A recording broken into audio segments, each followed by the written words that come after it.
Hello friends, welcome to my channel Science and Earth. The topic for today is life processes part 4 and the link of previous 3 parts is in description box so you can see those videos. In those 3 videos, the portion of life processes was discussed and that was digestion in human beings and respiration. What is respiration? All these were discussed in those previous parts, and its link in uh, is in description box, so you can see or watch those videos. Now let us start life processes part 4. Now please don't forget to subscribe, share and like my video. Let us start the topic life processes part 4. So in this process, uh, in this process of respiration, now we will study about the types of respiration. I am giving you a very brief introduction what we have discussed earlier. हमने जो पहले के जो videos में discuss किया है उसका एक ब्रीफ इंट्रोडक्शन या रेपिटेशन कुछ भी कह लीजिए आप, वो मैं दे रही हूँ। एक रिवीजन उसका, उसी से आगे कंटिन्यूएशन में ये है types of respiration. In earlier videos we studied the digestive system of human beings. Then in next video we studied about what is respiration. So in respiration you have seen that there are two types, there are two stages, you can better say. दो stages होती हैं respiration में, एक तो होता है physical respiration और एक होता है केमिकल रेस्पिरेशन. मैं आपका एक रिवीजन करवा रही हूँ बहुत ही शॉर्ट में. पहले के जो वीडियो में आपने रेस्पिरेशन के बारे में पढ़ा तो उसमें दो रेस्पिरेशन जो पूरा एक प्रोसेस है सांस लेना, उसको हम दो पार्ट्स में हमने डिवाइड किया था. एक तो था फिजिकल रेस्पिरेशन और एक था केमिकल बायोकेमिकल रेस्पिरेशन. तो इसमें हमने ये पढ़ा था कि जो ब्रीदिंग है ना, ब्रीदिंग में आता है inhalation of oxygen and given removal of carbon dioxide. तो इसमें हम ऑक्सीजन अंदर लेते हैं सांस के और CO2 हम वापस बाहर छोड़ते हैं, एमिट करते हैं.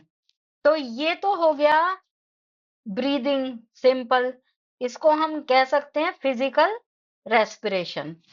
अच्छा, अब जो ऑक्सीजन जो अंदर ली जाती है तो वो ऑक्सीजन अंदर जाके क्या करती है, वो मैंने आपको डिटेल में मैं आपको पढ़ा चुकी हूँ. वो ऑक्सीजन सेल्स के अंदर जाती है बॉडी में और वहां जो फूड एसिमिलेटेड फूड है, वहां पे जो एब्जॉर्ब्ड और एसिमिलेटेड फूड है, तो उस फूड का ये ऑक्सीडेशन करती है. जो सांस के साथ हमने ऑक्सीजन ली, वो सेल्स के अंदर एसिमिलेटेड फूड का ऑक्सीडेशन करती है और वहां पे ऑक्सीडेशन होने से बनती है कार्बन डाइऑक्साइड गैस. वो कार्बन डाइऑक्साइड हम बाहर वापस निकालते हैं. तो ये प्रोसेस है, ये ऑक्सीजन का अंदर लेना और CO2 का बाहर जाना. और इन दोनों प्रोसेस के बीच में एक छोटा सा बहुत फास्ट एक बायोकेमिकल रिएक्शन जो कि सेल्स के अंदर होता है और सेल्स में जो एसिमिलेटेड फूड है उसका वो ऑक्सीडेशन होता है. उसका रिजल्ट है फॉर्मेशन ऑफ कार्बन डाइऑक्साइड. तो ये एक छोटा सा रिवीजन मैंने आपको दिया था. जो पीछे के जो वीडियोस हैं उसमें हम ये सब कुछ डिटेल में पढ़ चुके हैं. अब इस रिवीजन से आपको एक रिफ्रेश हो जाएगी वो मेमोरी जो कुछ हमने पढ़ा था. अब इसमें आगे चलते हैं. ये types of respiration. There are two types of respiration. First type of respiration takes place in the presence of air and other type of respiration takes place in the absence of air. तो अब जो first है type, that is aerobic respiration. The meaning of word aerobic is with air. इससे आपको clear हो गया होगा कि जो एयर के साथ जो रेस्पिरेशन होता है, means in the presence of air, उसी को हम एरोबिक रेस्पिरेशन कहेंगे. The respiration takes place in presence of oxygen is called aerobic respiration. In this respiration, glucose food is broken down into carbon dioxide in water. What reaction? ये जो अभी मैंने बोला कि glucose food is broken down into CO2 and water, ये कहाँ पे हुआ होगा? ये सेल के अंदर हुआ होगा, जहां पे एसिमिलेटेड फूड ग्लूकोज था और उसके साथ ऑक्सीजन कंबाइन हुई, उसका ऑक्सीडेशन करवाया और उससे रिजल्ट क्या मिला हमें? Formation of CO2 and water. This breaking of glucose is done by the presence of oxygen. In this process, a considerable amount of energy is produced. The energy is stored in ATP molecules. अब ये जो process है, glucose का oxidation होना और उससे CO2 और water का फॉर्मेशन, ये जो काम है, इसमें एक बहुत एनॉर्मस अमाउंट एनर्जी का, बहुत बड़ा बिग अमाउंट एनर्जी का प्रोड्यूस होता है. और वो जो प्रोड्यूस्ड एनर्जी है वो एटीपी मॉलिक्यूल्स में स्टोर हो जाती है. एटीपी मॉलिक्यूल्स को हम क्या कह सकते हैं कि ये एक जैसे स्टोर हाउस है एनर्जी का. यहाँ पे एनर्जी स्टोर्ड रहती है और जब किसी ऑर्गेनिज्म को एनर्जी की रिक्वायरमेंट होती है तो उसमें पहले मैं पढ़ा चुकी हूँ कि एटीपी ब्रेक हो जाता है एडीपी और एनर्जी, तो इस तरह एनर्जी आपको मिल जाती है. तो ये जो काम है ये एक सेल के अंदर हुआ और इससे एनर्जी प्रोड्यूस हुई. और this process can be represented by the following equation. So you can see this equation on the screen. Glucose 1 molecule, it gives pyruvic acid 2 molecules. Again this pyruvic acid is dissociated or breaks up into CO2, water plus 38 molecules of ATP. So in this equation you see that one glucose molecule is used, or this reaction is complete in 2 stages. ये जो reaction है ये 2 stages में complete हुआ. एक तो glucose से बना पायरुविक एसिड एक स्टेज, पायरुविक एसिड से बना CO2 वाटर और 38 मॉलिक्यूल्स ATP के बने. तो इसमें आप देखिए कि एक बहुत बड़ा अमाउंट एनर्जी का वो रिलीज हुआ है. 38 ATP मॉलिक्यूल्स बहुत ज्यादा एक बड़ा अमाउंट होता है एनर्जी का, इसमें स्टोर्ड जो होता है अंदर, तो ये प्रोड्यूस हो गया. Now from the previously mentioned equation we find out that one molecule of glucose gives 38 molecules of ATP. It means in this type of respiration, a large amount of energy is produced. बहुत बड़ा amount energy का produce होता है. Aerobic respiration takes place in mitochondria.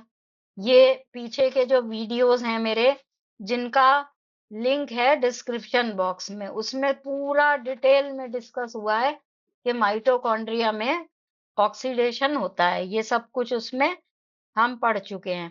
The organisms which obtained energy by aerobic respiration can not live without oxygen, because in absence of oxygen energy is not produced and living organism can't live without energy. अब ये सब चीजें आपस में linked हैं. एक organism को अपनी जो एक्टिविटीज हैं, उसकी जो लाइफ है, उसकी एक्टिविटीज हैं और बहुत सारा कुछ होता है बॉडी के अंदर, उसको चलाने के लिए क्या चाहिए? उसे चाहिए एनर्जी. एनर्जी आती है फूड से और फूड एसिमिलेट होता है सेल्स के अंदर।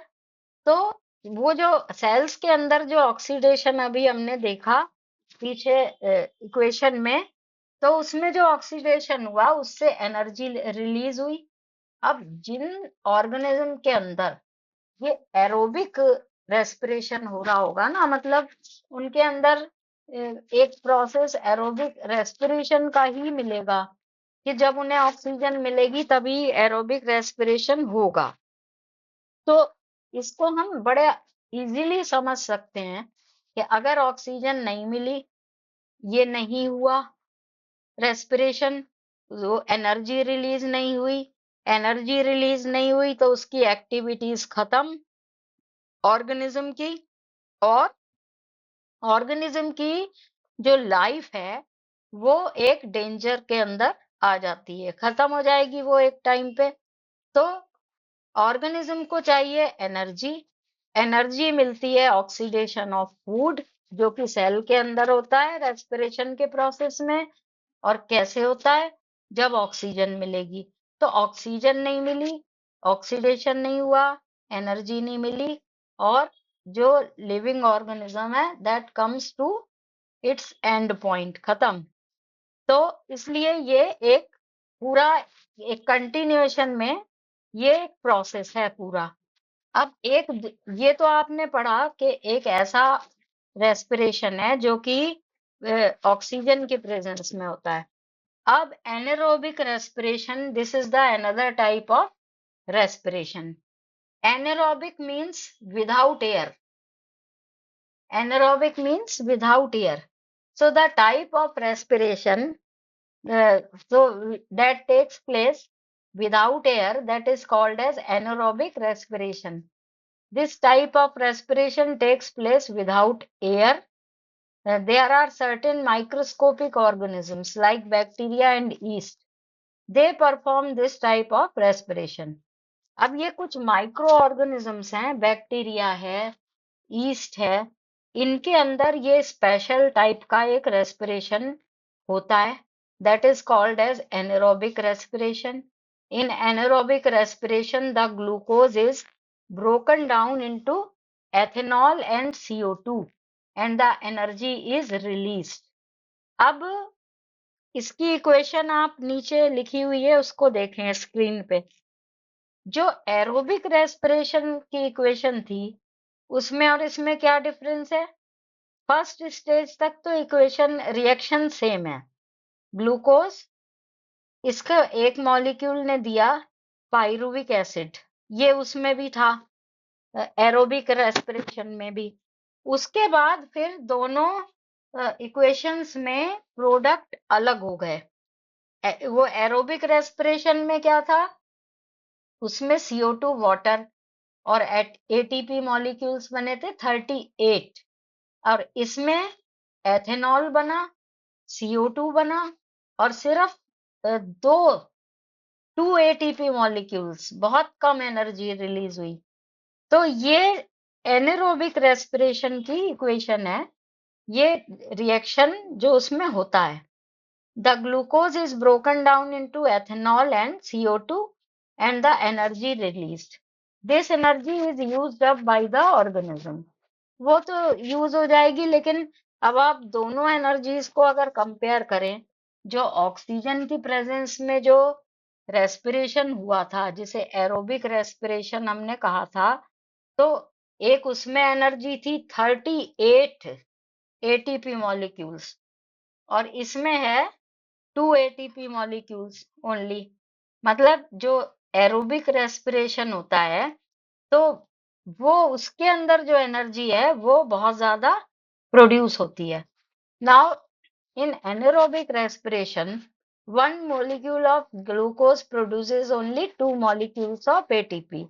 It means anaerobic respiration produces much less energy as compared to aerobic respiration. Certain bacteria and yeast plants obtained energy by this process. अभी मैंने पहले भी बताया था कि जो बैक्टीरिया और यीस्ट होते हैं उनके अंदर जो रेस्पिरेशन होता है वो एनारोबिक टाइप होता है। Now they do respiration without oxygen. अब जब बिना ऑक्सीजन के रेस्पिरेशन हो रहा है, तो वो जो लिविंग ऑर्गेनिज्म है माइक्रोस्कोपिक, तो वो ऑक्सीजन के बिना जिंदा भी रह जाएंगे। They can live life without any oxygen. भाई उनका तो रेस्पिरेशन का प्रोसेस बिना ऑक्सीजन के चल रहा है। जब उन्हें इसकी रिक्वायरमेंट ही नहीं है, तो अगर ऑक्सीजन उनको नहीं मिलती है तब भी वो जिंदा रहेंगे। तो ये है एनारोबिक रेस्पिरेशन, जो कि इन माइक्रो ऑर्गेनिज्म में होता है। अब इसको अगर हम देखना चाहें तो एक छोटा सा एक्सपेरिमेंट है, बहुत सिंपल है। और उसमें ये है कि उसका शुगर का सॉल्यूशन बना लीजिए आप। इसमें वाटर के अंदर ये शुगर सॉल्यूशन बना लीजिए, और उसको टेस्ट ट्यूब में हम फिल कर लेंगे, हाफ या वन थर्ड टेस्ट ट्यूब उसका शुगर सॉल्यूशन का ले लेंगे। और उसके अंदर ईस्ट, बहुत ही कम क्वांटिटी ईस्ट की डाल देंगे। और उसके बाद ये जो हमारी टेस्ट ट्यूब है या बॉइलिंग ट्यूब, उसका जो माउथ है, that will be closed with the help of a cork. Cork लगा देंगे उसमें। Now we will leave this test tube for some time, few hours या कुछ भी, थोड़े से टाइम के लिए इसको ऐसे ही रहने देंगे। उसके बाद जब हम इसको खोलते हैं, तो और इसको कॉर्क हटा के इसको स्मेल करते हैं, then we will feel the smell of ethanol coming out from the test tube. मतलब इसके अंदर से एथेनॉल की स्मेल आती है। और ये प्रूव हो गया। जो हमने अभी पीछे रिएक्शन देखा था एनारोबिक में, उसमें क्या बन रहा था, प्रोडक्ट था एथेनॉल। तो ये इसके अंदर एनारोबिक रेस्पिरेशन हुआ है, और उससे एथेनॉल फॉर्म हुआ। और एक गैस भी बाहर आ रही है साथ के साथ। उसको जब चेक किया गया, उसको लाइम वाटर में से पास किया गया, then it turned the lime water milky. अब आपको बहुत अच्छी तरह से मालूम है, पीछे के बहुत क्लासेस से, एट्थ सेवेंथ से आप पढ़ते आ रहे हैं कि when CO2 is passed through lime water solution, then this CO2 turns lime water milky। एक CO2 ही ऐसी गैस है जो लाइम वाटर को मिल्की बना देती है। तो ये भी प्रूव हो गया कि जो निकल रही है गैस वो CO2 है। तो जो प्रोडक्ट है वो हमने प्रूव कर दिए। तो ये सब एनारोबिक रेस्पिरेशन में देखने को मिलता है सब कुछ। अब अभी एक बात डिस्कस हुई है कि जो एनारोबिक रेस्पिरेशन है, that happens in some microscopic organisms only. So now there is one question कि do anaerobic respiration happens in humans also? क्या ह्यूमन बींग्स में भी ये एनारोबिक रेस्पिरेशन होता है? तो answer is yes. Human beings perform aerobic respiration, but anaerobic respiration takes place in human beings during some vigorous activities. What are vigorous activities? Suppose there is one race. So in that race, all the players will run very fast, and they will try to run very fast. तो race में क्या है, वो ज्यादा से ज्यादा तेज चलना चाहेंगे, और इतना फास्ट उनका मूवमेंट होता है। या कोई आप स्पोर्ट्स ले लो, कुछ भी, तो उसमें जो एक्टिविटीज हैं वो इतनी ब्रिस्क और फास्ट होती हैं कि उसके लिए उन्हें ऑक्सीजन की रिक्वायरमेंट होती है। तो थोड़ी सी ऑक्सीजन तो जो एरोबिक रेस्पिरेशन हो रहा है उनमें, उससे मिल जाती है। अच्छा, अगर वो कंज्यूम हो गई वो ऑक्सीजन, और एक्टिविटी इतनी फास्ट है, ब्रिस्क है, ठीक है ना, तो उसके लिए और ऑक्सीजन की रिक्वायरमेंट आ गई। अब एरोबिक रेस्पिरेशन से जितनी क्वांटिटी ऑक्सीजन की प्रोड्यूस होनी थी वो हो चुकी, वो कंज्यूम हो गई। अब और रिक्वायरमेंट है। तो क्या होता है कि ये जो प्लेयर्स होते हैं, इनकी मसल्स के अंदर एनारोबिक रेस्पिरेशन होना स्टार्ट हो जाता है। मतलब जो ह्यूमन बीइंग है वो वो तो एरोबिक रेस्पिरेशन कर रहा है जो हम सांस ले रहे हैं, लेकिन ब्रिस्क एक्टिविटी के टाइम पे, फास्ट एक्टिविटी के टाइम पे मसल्स के अंदर एनारोबिक रेस्पिरेशन स्टार्ट हो जाता है। और एनारोबिक रेस्पिरेशन से क्या होता है कि ग्लूकोज कन्वर्ट होता है लैक्टिक एसिड में, और एटीपी मॉलिक्यूल्स बनते हैं, 2 ATP मॉलिक्यूल्स। तो इसमें जो एनारोबिक रेस्पिरेशन हुआ मसल्स के अंदर, उसमें बना लैक्टिक एसिड। अब क्या होता है कि ये जो लैक्टिक एसिड है, अगर इसकी बहुत सारी क्वांटिटी मसल्स के अंदर एक्यूमुलेट हो जाए तो उससे क्रैम्प्स आ जाते हैं। क्रैम्प्स एक पेनफुल कॉन्ट्रैक्शन ऑफ मसल्स कहलाता है।